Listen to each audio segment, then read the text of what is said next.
Aujourd'hui, je dirais que c'était une journée pouiche, une moins bonne journée en fait. Clairement, hier, je me suis couchée, endormie, avec mes idées délirantes. Je me suis isolée toute la soirée, donc ce matin, je devais affronter le monde, puis j'étais encore beaucoup terrifiée, apeurée, triste d'être encore là-dedans. Ayant été confrontée avec l'atelier de la journée d'hier, me ramenant à me dire « Colin, je tourne encore en rond après tant d'années », m'a pas fait du bien parce que clairement, ça fait plusieurs années que je tourne plus en rond. Bon, peut-être que je monte, des fois je redescends un peu, je remonte, tu sais, on prend un pas vers l'avant, des fois un pas de recul pour mieux avancer, donc même principe. Mais clairement, je comprends que je tourne plus en rond comme je l'ai déjà fait. Reste que ça m'a heurté énormément. J'essaie de trouver un sens à tout ça, évidemment en thérapie, un endroit bienveillant, des intervenants, des outils pour m'aider à comprendre, à changer, à travailler ce pourquoi je suis venue ici, donc mes dépendances au cannabis, a priori. Mais clairement, une thérapie à croissance personnelle, ça s'arrête pas juste à la consommation. Il faut comprendre que la consommation, c'est un gros 15%. Le reste, là, le 85%, ben ça se trouve dans les comportements. Ça se trouve dans le mode de vie, la perception, les émotions. Donc, c'est tout ça qui est à travailler. Moi, je travaille ici un gros 15%, puis le reste, ben, il va falloir que je le mette en application quand je vais sortir à l'extérieur. Donc, tout ça pour dire que ce matin, je me suis levée avec un état d'esprit très contradictoire. On a eu le 24 heures, le fameux 24 heures.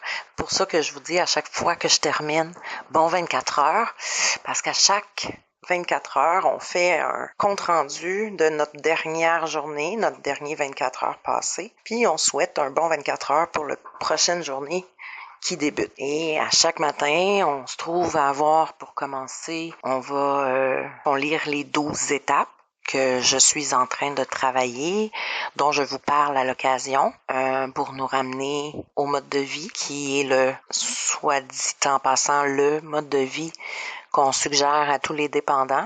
Ensuite, on fait un tour de table et tout le monde, ou la plupart des gens qui veulent le faire, là, c'est-à-dire qu'on n'oblige personne, vont parler de leur dernier 24 heures. Donc, comment on se sent, qu'est-ce qu'on a vécu, quelle prise de conscience qu'on a pris, qu'est-ce qu'on a fait comme activité. On va donc écouter une chanson qui nous fait prendre d'autres prises de conscience là, dans les paroles. On va évidemment écouter un texte des Idérata, là, je l'ai pas avec moi, mais un autre de mes enregistrements, mais je pourrais vous le lire, vous comprendrez. Il y a la prière de la sérénité aussi, qu'on récite régulièrement.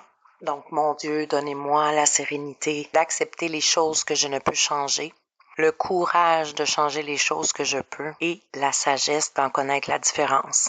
Donc, on s'appuie beaucoup là-dessus pour passer à travers des épreuves, pour se ramener à savoir ce qu'on peut pas changer, on peut pas, tu sais, mais ce qu'on peut, ben faut passer à l'action pour pouvoir aller de l'avant, puis c'est toujours important d'avoir une sagesse à travers ça. Donc, dans tous les cas, c'est une prière qu'on écoute en chanson, qu'on récite à tous les matins. Et puis, il y a le « aujourd'hui seulement ». Ça aussi, c'est un autre texte qu'on lit. Il y a des pensées du jour à tous les jours. Et donc, aujourd'hui, j'aurais aimé ça vous le lire parce que celle du 5 février parle beaucoup. Alors, ça dit « Je suis plein de contradictions. Je suis en colère et j'aime. Je suis heureux de certaines choses et je suis souvent malheureux de ces mêmes choses. J'aime et je hais certaines personnes. Je recherche le succès et j'en ai peur. En toute logique, une telle situation est presque intenable. Anciennement, l'homme était dérouté par les saisons.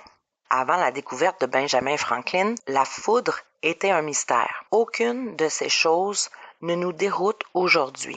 J'apprends donc maintenant à accepter les contradictions que je vis à l'intérieur de moi comme des choses que je ne comprends pas. Méditation du jour, aide-moi à accepter que je vis mes contradictions et que je les comprendrai peut-être avec le temps. Aujourd'hui, je me souviendrai, j'apprendrai plus vite en lâchant prise. C'est comme si ce texte-là avait été écrit exprès pour moi un lendemain de crise d'idées délirantes, là, et j'étais dans le même état d'esprit avant même qu'on le lise. Quand j'ai parlé de mon dernier 24 heures, j'ai exprimé ce que j'avais vécu avec ma crise, le fait que l'atelier m'était rentré dedans, que j'avais l'impression que je tournais en rond. J'ai aussi exprimé mes peurs. Pour moi, c'était une grosse peur de le dire, ce que je vis dans ma tête, ce que je ressens dans mes tripes, parce que c'est une intuition très forte qui amène les fameuses idées délirantes, là. Ça part pas de nulle part, là. Ça part de mes tripes. J'ai l'intuition qu'il se passe des choses. Ça me terrifie quand ça arrive. Là, je pars dans mes scénarios dans ma tête. Et là, je suis ici dans un endroit qui est bienveillant. Donc, je suis au bon endroit, clairement. Et je me dis que je vais travailler ce que j'ai à travailler parce que mon but premier en venant ici, oui, c'est d'arrêter la consommation, mais c'est surtout d'apprendre à me gérer au naturel à l'extérieur. Ayant un trouble de bipolarité, oui, il y a des symptômes qui pourraient correspondre au fait que j'ai des idées délirantes. Mais étant en sevrage, ces mêmes symptômes-là peuvent apparaître parce que je suis en sevrage. Puis dans ma consommation, clairement, on me fait comprendre que ça aussi, ça pouvait emmener mes idées délirantes. Donc là, je suis dans des contradictions, j'arrive pas à trouver les réponses, ça m'inquiète de voir que je tourne en rond. Là, il faut que j'affronte mes peurs, donc j'en parle à tout le monde dans la salle le matin, chose que j'avais pas très envie de faire. J'en parle parce que dans les étapes puis le mode de vie, on nous dit ça prend une rigoureuse honnêteté. Donc je me dis si je suis pas honnête avec les autres, je suis pas honnête avec moi-même. Fait que je vais être honnête. Ensuite, j'ai peur du jugement des autres parce que clairement, hey, c'est une folle, elle. T'as-tu vu tout ce qu'elle pense, tout ce qui se passe dans sa tête? Fait que moi, je pars dans ma bulle, je pleure beaucoup pendant que je m'exprime. J'ai l'impression de régresser au lieu d'avancer. Ça m'inquiète. Puis là, je tiens à vous rassurer, là, ça l'a passé. Puis je pense que je suis au bon endroit, puis je suis contente que ça se passe ici plutôt que ça se passe à l'extérieur parce qu'il y a encore plus de facteurs de risque à l'extérieur. Tout ça pour dire que j'ai eu une mauvaise journée. Ça a débuté comme ça, dans l'émotion, dans le tapis, avec mes idées délirantes. Le fait d'exprimer ça aux gens qui sont ici, c'est une autre chose que j'ai à travailler, c'est de faire confiance.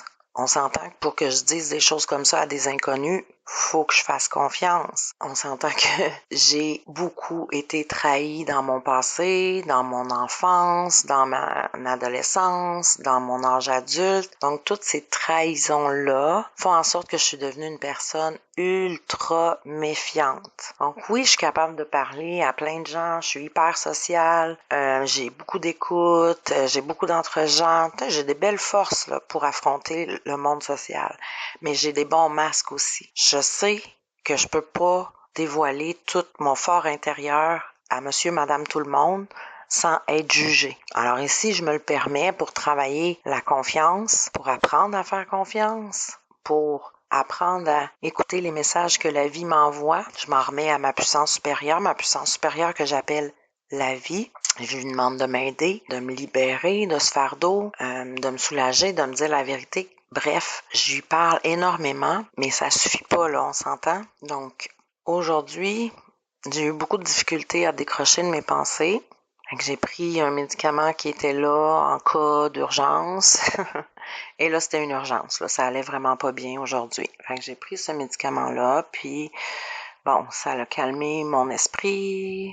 Ça m'a permis de décrocher, dédramatiser, puis de revenir sur la planète Terre. Ce soir, on avait un meeting, donc comme tous les mercredis soirs. Meeting, ça veut dire plusieurs personnes de l'extérieur qui sont déjà passées par la thérapie, accompagnées. On est souvent une quarantaine, cinquantaine de personnes, honnêtement, au total, versus dans la thérapie, on est une dizaine de personnes, là, en général. Donc, imaginez, là, 40 personnes qui se rajoutent, comment ça peut être plein personnes qu'on connaît pas, mais le meeting est là pour montrer la fraternité, qu'ensemble on est plus fort, qu'on se comprend, qu'on a tous vécu des choses similaires, puis qu'on est tous au prix avec une dépendance qui fait en sorte que on se rassemble pour s'entraider, pour s'en sortir. Puis on s'encourage pour compter le nombre d'années d'abstinence.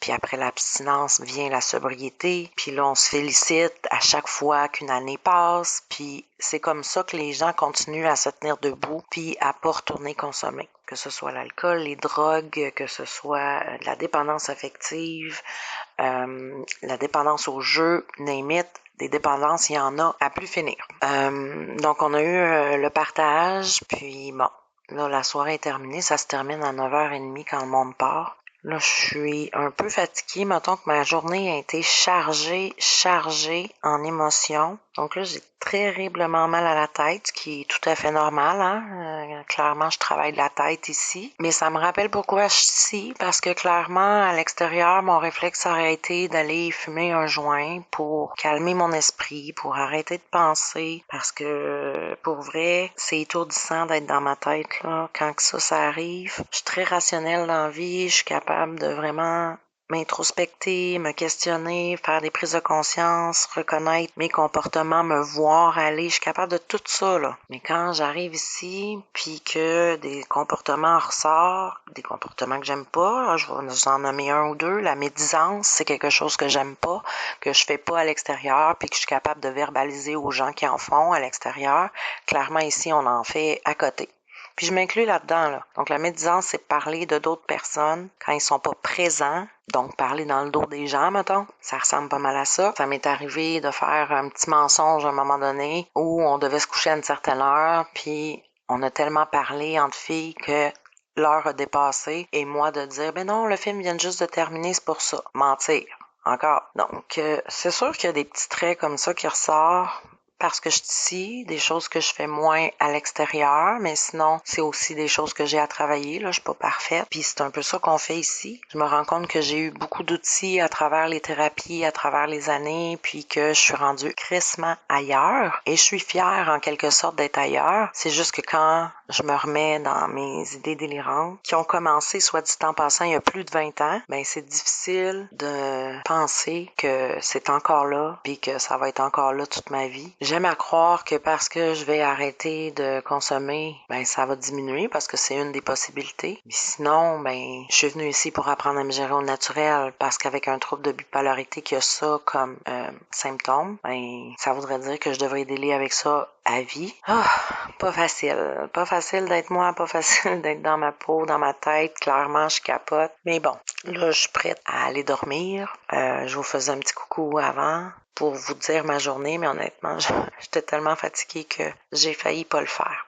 Fait que je terminerai peut-être avec un petit texte là plus positif qui va expliquer un peu une question que j'avais beaucoup dans la tête parce que comme j'ai atteint beaucoup d'objectifs de vie que je pensais pas réaliser un jour mais que j'ai réalisé aujourd'hui, ben c'est clair que je me pose la question, tu sais, c'est quoi l'essence de la vie, pourquoi j'ai un mal de vivre comme ça, puis à quoi ça sert la vie, à quoi ça sert de souffrir, tu sais.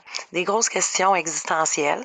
Et je suis allée chez le médecin là il y a pas si longtemps pendant que j'étais ici, puis j'ai lu ce texte-là, il était dans la vitrine d'un médecin, imaginez-vous donc. Donc ça m'a parlé beaucoup parce que cette journée-là, en plus, on en avait parlé dans la thérapie de qu'est-ce qu'on pensait que c'était la vie, à quoi ça servait. Alors je vous lis ça, puis après, ben je vous laisse aller. Ça s'appelle « Rendu sur l'autre versant de ma vie ». J'ai cherché à savoir à quoi sert la vie? J'ai cherché dans les sports et les voyages. J'ai cherché dans la politique et les performances. J'ai cherché dans les religions et les livres. J'ai cherché dans le travail acharné et le luxe. J'ai cherché de toutes les façons. J'ai même cherché des façons de chercher. Un beau jour, j'ai trouvé sans chercher. J'avais cherché trop loin, à l'extérieur, dans les autres. J'avais cherché l'impossible pour m'apercevoir qu'il n'y avait rien à trouver. On le possède tous à l'intérieur de nous. Maintenant que je sais que la vie est faite de petits et grands moments présents, maintenant que je sais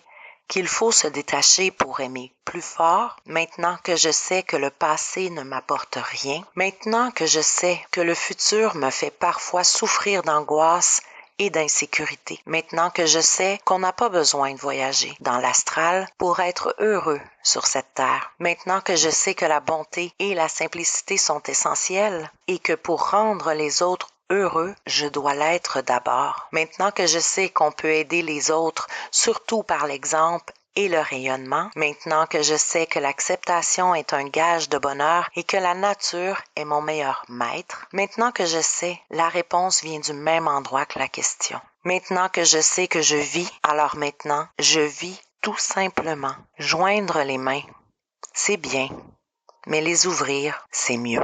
Bon 24 heures.